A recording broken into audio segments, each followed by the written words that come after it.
El govern reconeixerà l'extraordinària aportació d'Antoni Tàpies a la cultura catalana i universal.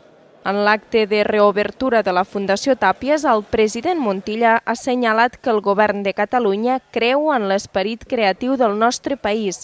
Per això, la Generalitat vol renovar i reforçar la seva presència a la Fundació amb obres i fets. Vull expressar el meu convenciment i que abans de l'estiu haurem tancat l'acord per al contracte programa que ha de reconèixer l'extraordinària aportació del geni d'Antoni Tàpies a la cultura universal i catalana i al mateix temps garantir el futur de la Fundació i el seu paper difusor de la seva obra i del seu pensament. La Fundació, situada en una antiga nau modernista, obre de nou les portes després de 2 anys de rehabilitació i ho fa reafirmant-se com a espai d'investigació i com a centre de referència per a la conservació i difusió de l'obra de Tàpies. Un artista singular, compromès amb la llibertat creativa, amb la identitat catalana i amb els valors universals de la cultura.